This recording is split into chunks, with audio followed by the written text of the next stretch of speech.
Y en este bloque vamos a hablar de homeopatía. Y por eso lo hacemos con nuestra mejor homeópata, o por lo menos mi amiga. Gracias.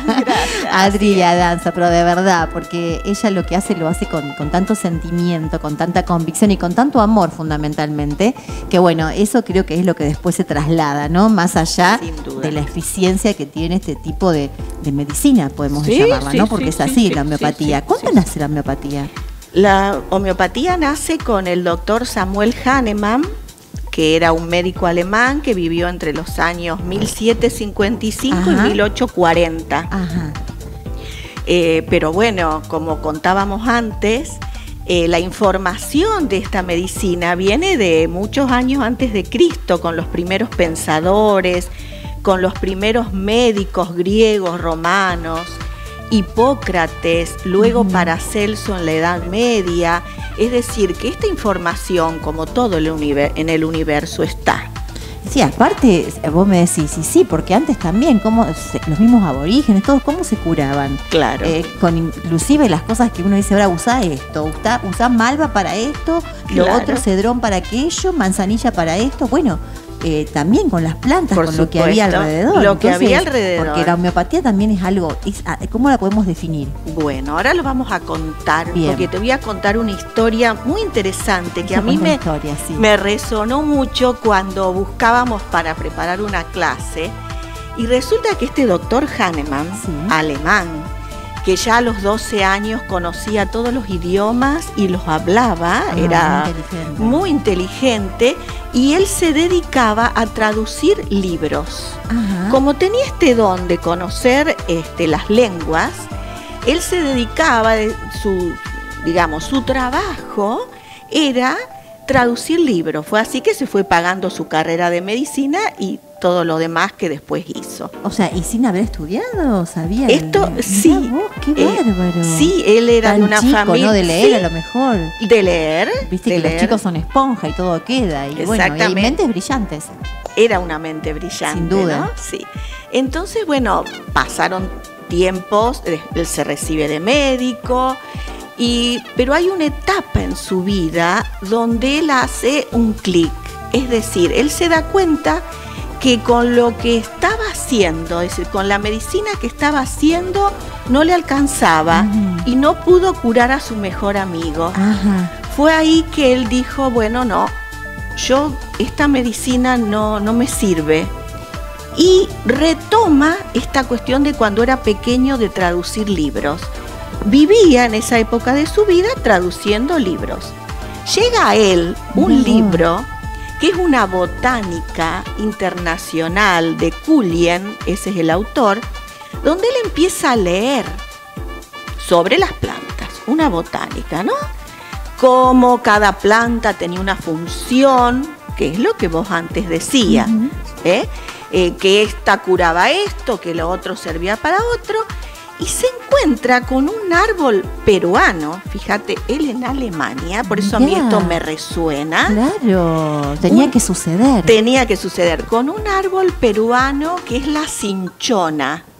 Si buscamos en internet vamos a ver que cinchona o china o quina es un árbol muy hermoso con flores rosadas, blancas.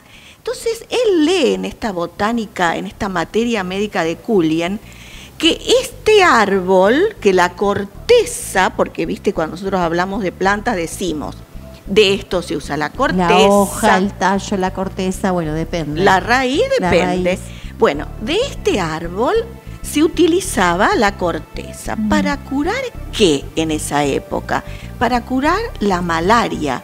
Claro. La malaria era una enfermedad muy común en ese tiempo que daba fiebre intermitente. Es decir, vos de repente tenías fiebre, de repente no. Bueno, entonces, ¿qué dice Cullen en este libro? Que la quina curaba la malaria. Entonces, cuando él lee esto, le resuena mucho esta cuestión. Y dice, ¿pero cómo que cura la malaria? Entonces, ¿qué empieza a hacer? Busca corteza de quina o de este árbol cinchona y lo empieza a probar en él, porque el primero que probaba los preparados que él pensaba. Que podían funcionar era él, para ver qué pasaba. Y sus entornos, sí. Sus cercanos, su familia, sus amigos.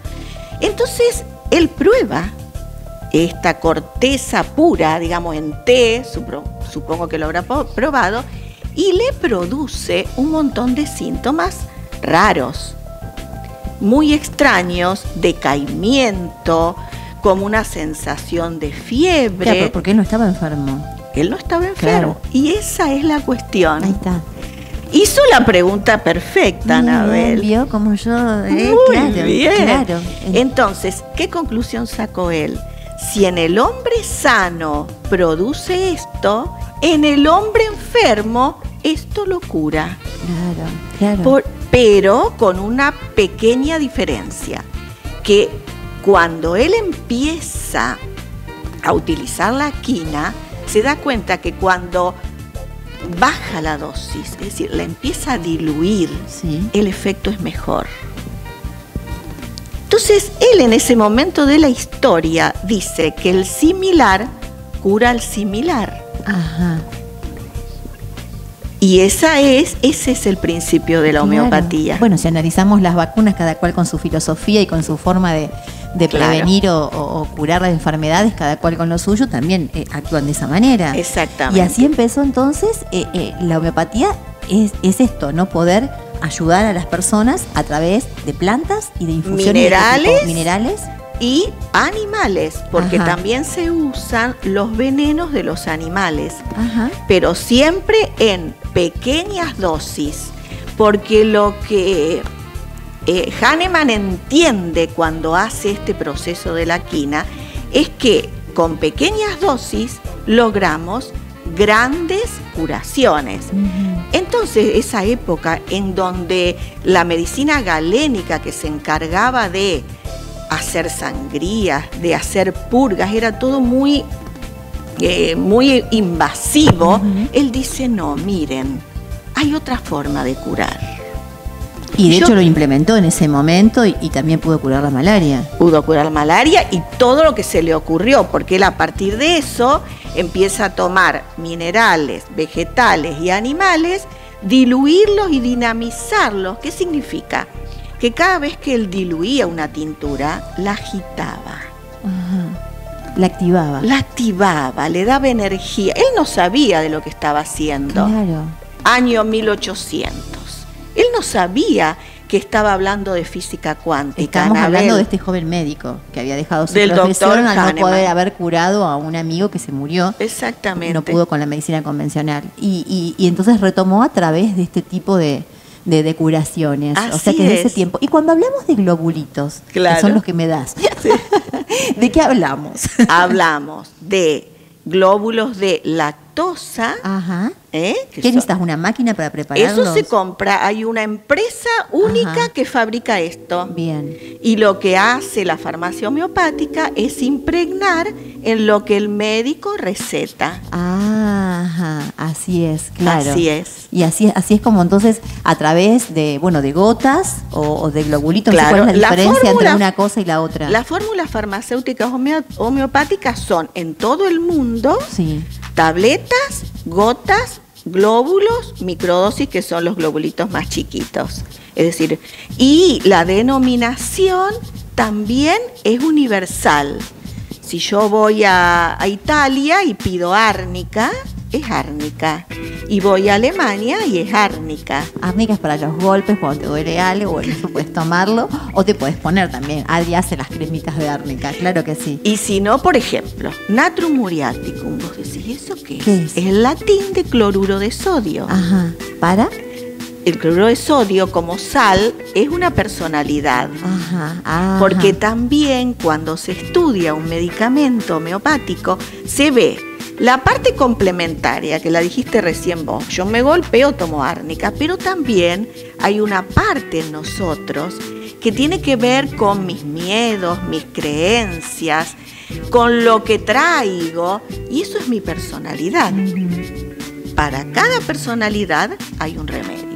Natrum muriático es un remedio específico para un tipo de personalidad. y un tipo de sentimiento. Claro, que también eso lo determina la Ayurveda. Bueno, acá nos podemos, o no. El Ayurveda lo mira de otra manera. De otra manera, claro, son distintas miradas, ¿no? Y abordajes. Pero son todas medicinas integrativas o complementarias. Claro. Que no quiere decir que yo porque uso esto no tenga que usar lo otro. Sino que todas se complementan, porque en todas hay un poco de verdad. Es verdad, es que yo hago todo eso. Voy al médico y entonces después voy de Adri, entonces mezclo un poquitito de todo y saco mi propia fórmula. Una pitaneta, imagínate. Claro, ahí está. ¿Quién le va a decir qué usar? Pero en verdad está bueno esto, ¿no? Porque siempre se vuelve a nuestros antecesores y a los ancestros y antes cómo se manejaban en la vida, ¿no? Con muchas cosas naturales. Claro. Después cuando la enfermedad está instalada, gracias a Dios tenemos toda la parte científica que podemos también ayudar y que es necesario en esta longevidad del ser humano que estamos viviendo entre los 80 y 100 años, dicen ahora, que se ha extendido hasta esa edad. Claro. Así que hay que prepararse con globulitos y con gotitas y con lo que venga. Y todo es científico. Claro, porque todo es son miradas diferentes. Porque es verdad, desde el lado facultativo se está dando el posgrado en la UNR. En la UNR, exactamente. Se están en la formando. Facultad de Medicina, y que es necesario, igual que la Ayurveda también. Por supuesto. Es que esto hay que conocerlo. Y el médico realmente, que es eficiente para mí, mi manera de pensar, esto me hago cargo de lo que digo, es el que analiza a la persona en forma individual y también sabiendo de su historia, de sus gustos, de su trabajo, de sus preocupaciones. Y bueno, entonces ahí es como que se saca la conclusión de qué le está pasando a esta persona. Porque ¿no? somos cuerpo y somos energía. Y el remedio homeopático, fíjate que del año 1845 y estamos en 2022, sigue vigente. Y por más que digamos, no, esto es un placebo porque no puedo medir lo que tiene, realmente, si yo se lo doy a una planta y un animalito, tiene el efecto, por lo tanto no es un placebo, porque no lo piensa. Porque yo a veces digo, yo me lo tomo pensando que me va a hacer bien. Es una buena parte, porque lo que creo, ¿no es cierto? Exactamente, lo que creo.